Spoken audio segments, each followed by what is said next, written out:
حضرت ذُو-النُّون مصری رضی اللہ تعالیٰ عنہ فرماتے ہیں میرے کچھ احباب نے، اولیاء، عارفوں نے، عاشقوں نے بتایا مصر میں قاہرہ کے قریب، قاہرہ جو کیپٹل ہے، قاہرہ کے قریب مصر میں ایک کوہ مقتم ہے، جبل مقتم۔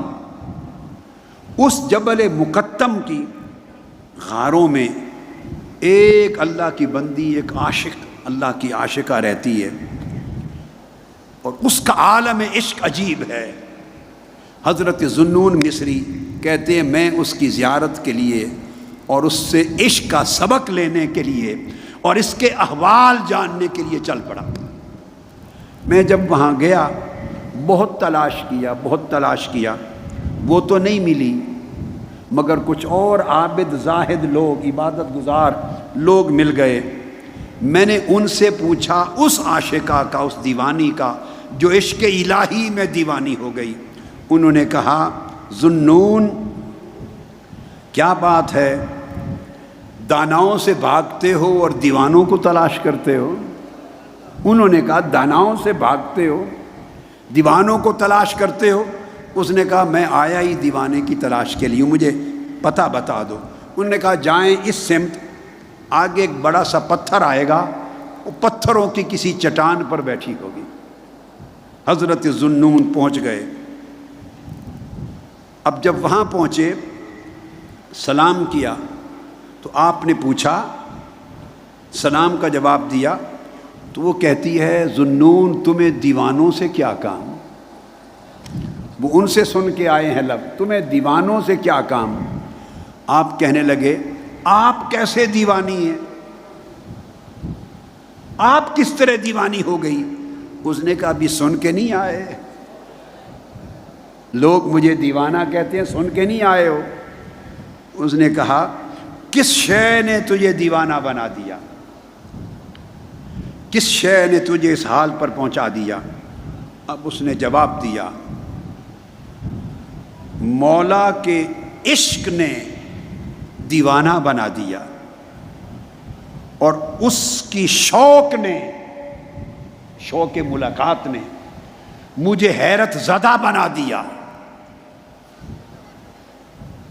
اور اس کو پا لینے میں مجھے ہر وقت کے لیے تڑپا کے رکھ دیا۔ اس کی دریافت نے، اس کو پا لینے میں، معرفت نے، اس کے عشق نے دیوانہ بنا دیا، اس کے شوق ملاقات نے مجھے حیران و متحیر کر دیا، ہر شے سے بیگانہ کر دیا۔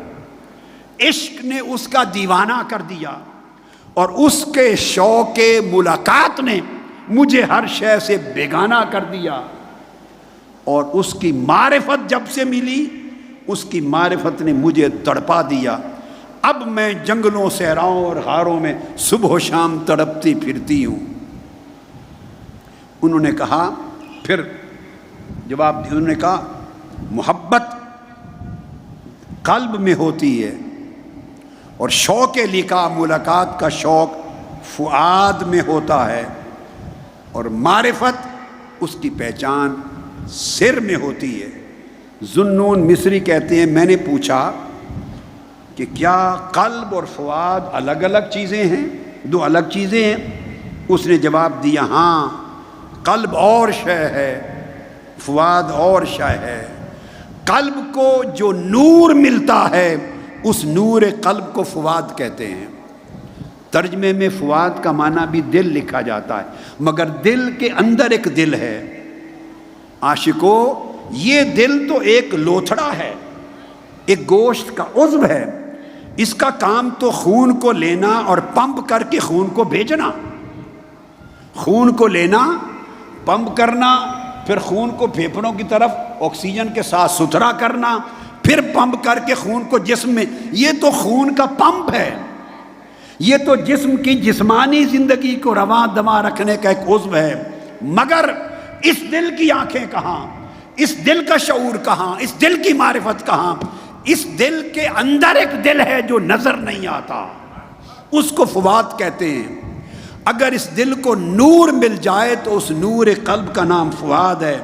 اور فرمایا جب وہ فؤاد سے بندہ نور کو ملتا ہے قلب سے دل سے محبت کرتا ہے، اور فؤاد اس نور قلب کی وجہ سے محبوب کی طرف پرواز کرتا ہے، اور جب مقام سر پر پہنچتا ہے تو سر پردہ اٹھا کے اس کو پا لیتا ہے، پردہ اٹھا کے اسے پا لیتا ہے۔ تو یہ ایک سفر ہے، یہ سفر نفس سے شروع ہوتا ہے، نفس درجہ بدرجہ اس کا حال بدلتا چلا جاتا ہے، نفس کے احوال قلب کو بدلتے ہیں، قلب کا حال فؤاد کو بدلتا ہے، فؤاد کا حال سر کو بدلتا ہے، سر کا حال پھر آگے سر و سر کو بدلتا ہے، وہ بندے کے خفی اور باطن کو بدلتا ہے، وہ بندے کے پھر اخفا کو بدلتا ہے، غربتیں بڑھتی چلی جاتی ہیں، حجابات اٹھتے چلے جاتے ہیں، ادھر سے بندہ دنیا سے بے خود ہوتا چلا جاتا ہے،